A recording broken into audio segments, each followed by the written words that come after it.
Hey everybody, thanks for tuning in to another video. And before we get underway here today, I just wanted to say thank you to everybody who has left kind comments on my videos and has subscribed and signed up for Patreon and downloaded stuff on Gumroad. I noticed a lot of people signing up for Patreon are signing up, downloading the packs or the Ableton racks and then canceling their Patreon, and that's totally cool. If you just want to get the content like the racks or the OP-1 patches, they're available on my Gumroad without having to sign up for Patreon. So that link's below. I just wanted to mention that. But also, if you really do enjoy the content and you find it beneficial, please sign up for Patreon. I would just I'd be so humbled to get continual support and to build up the channel. All that stuff adds up even just a little bit. So without further ado, what I wanted to get into today was to show us how to get a better understanding of the LFOs on the Octatrack. The manual is obviously opaque and hard to understand at times, and we're going to use the OP-1 to kind of give us some visualization of what the LFO is doing. And I kind of ran into this by mistake, as with most things. And just the setup, if you want to do this at home and you have both the devices, just a quick setup so you can do it yourself. But all I did was under MIDI. We have the under the LFO section here, we have the LFO set to MIDI, which allows us to control parameters via CC. And we're just going to use one to keep it simple today. And then under MIDI, we obviously have it set to the same channel as our OP-1. We have it enabled so that this knob here is going to be CC1, which corresponds here. And then the only other thing you want to do is you kind of have to calibrate it. So you want it to always kind of start in the position that you have it. So I have it assigned to the filter in nitro right now. And if you see, it's at 128. And as I move it, you can see the filter move there. The one small anomaly I noticed when we're looking at it here, we'll be able to see the visualization here, as well as this little teeny dot down here. But one anomaly I noticed is when I'm in the frequency here, or when I'm in the nitro, I can move this. Let's see how far.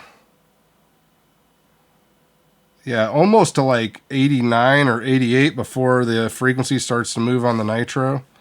So there's a little calibration issue there. I'm not really sure, but nonetheless, we're still going to get the intended purpose here, which is to get some visual on what the LFO is doing.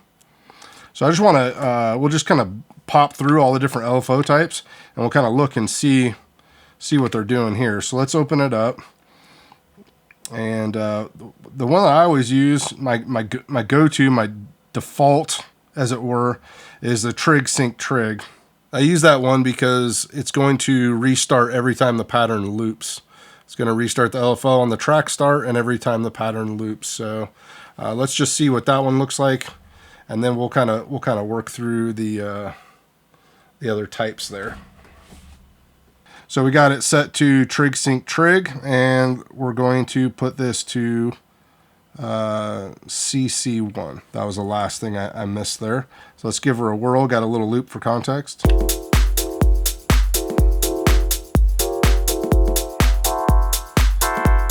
Now we're starting to see what it's doing. We got a up and down triangle wave.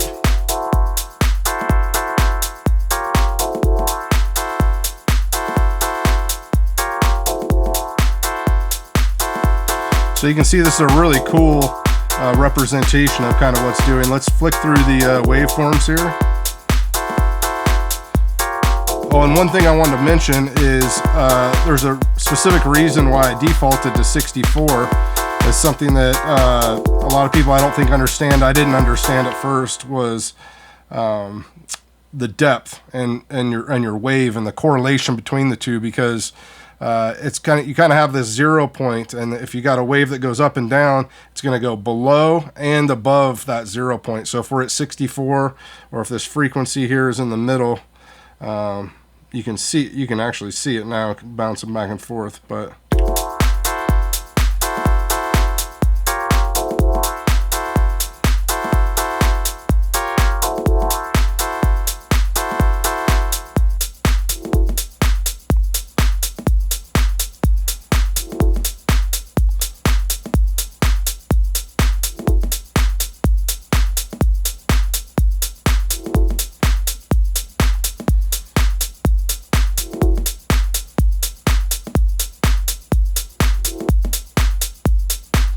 so you can see with the ramp up, it just goes up and then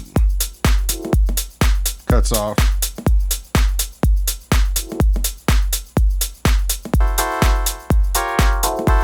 We're gonna have the opposite with that one.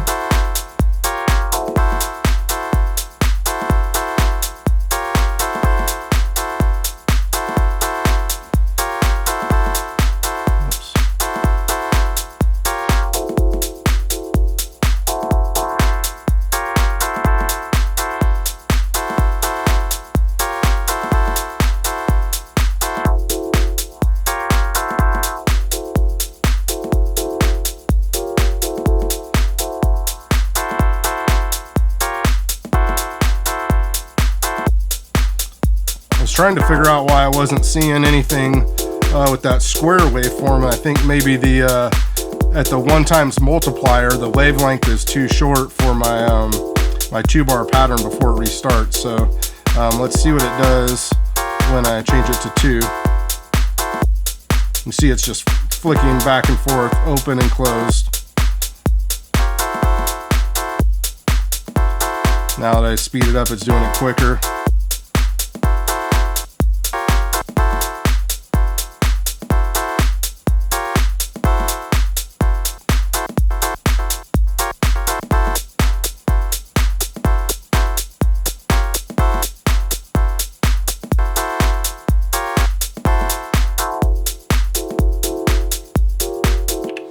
So I hope you're starting to see how neat it is to be able to actually kind of see what it's doing. Sometimes it can get a little confusing just reading the manual or even listening to it sometimes. I know you get a lot of happy accidents, but wrapping your brain around exactly what it's doing is a big difference, at least for me. So let's try some of these other types, and then we'll get to let's just start over at free running, which obviously is just free running.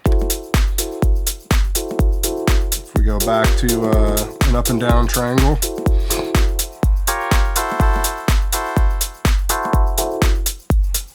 now we see it swinging back and forth. I think maybe possibly the free running is the best way to see the wave shape and the speed and stuff. Might be mistaken there, but like I said, this is just something I ran to, a little thought experiment.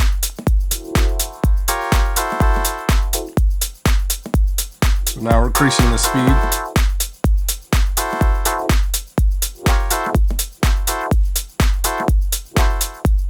Let's change the wave shape.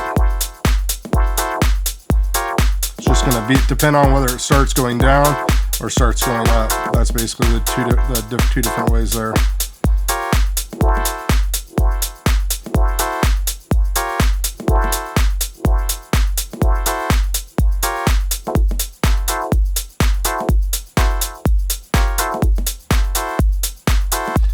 That square where it's just open and closed.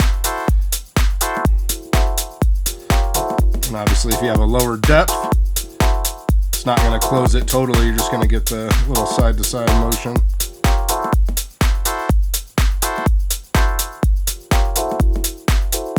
The lower the depth, barely it's going to move. If you want to know what like the multiplier is doing the speed, like obviously it's just these two interact, your multiplier and your speed. If we change it to 1,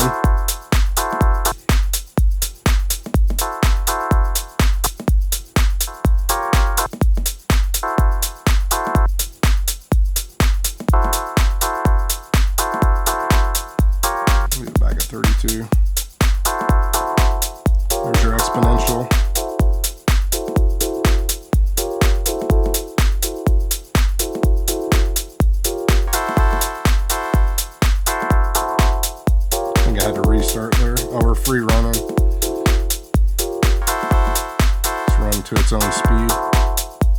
Let's turn that one back to sync.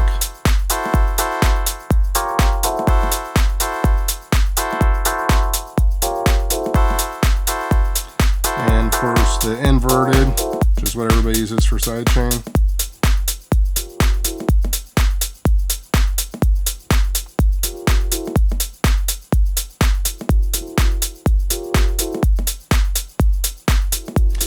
And obviously if we wanted to get this to open up all the way, we would change the position of where this is defaulted to.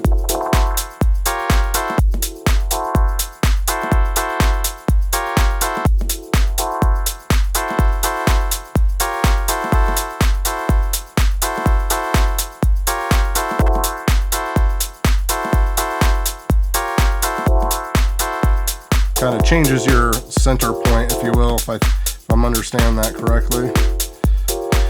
One of the ones I thought was really helpful that I didn't really understand, trying to remember, let's see which one it was the hold.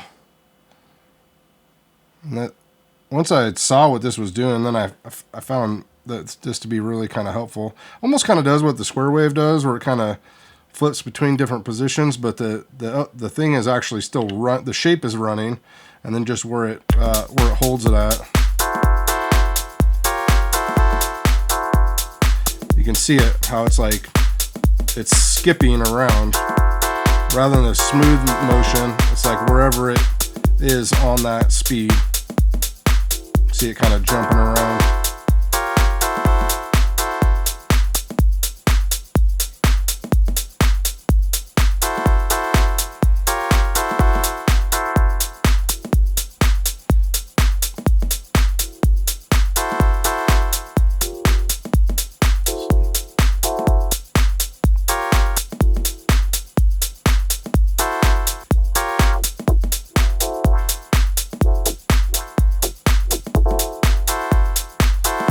Trying to see if there was a hold sync. I don't think there is, but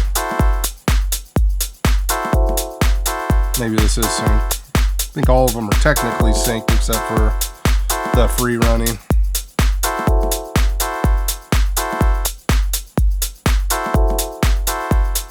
And if you don't have an Octatrack, you could do this with, run a LFO out of Ableton, and assign the CC number and run it straight into your OP-1. If you just want to do the same kind of thing with the OP-1 without the Octatrack. And the inverse is true too. You could send a MIDI LFO into Ableton and have it control something if you want to, see, an auto filter or whatever your heart's delight is. One is interesting. It runs for a whole cycle, and then it just stops until the pattern's looped.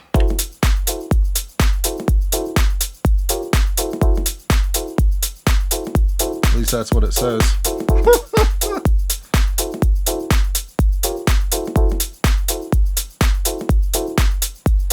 Oh, it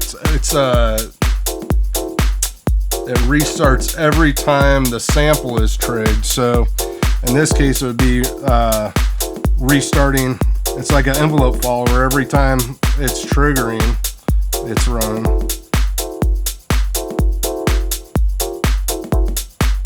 Almost like an envelope follower.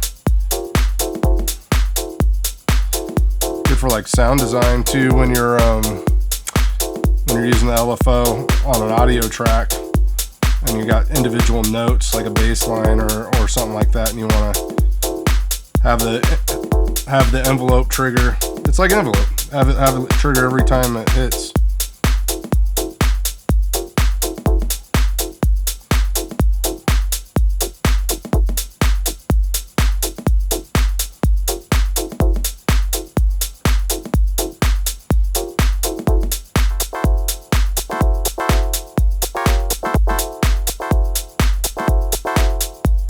Besides this just being like a super fun combo to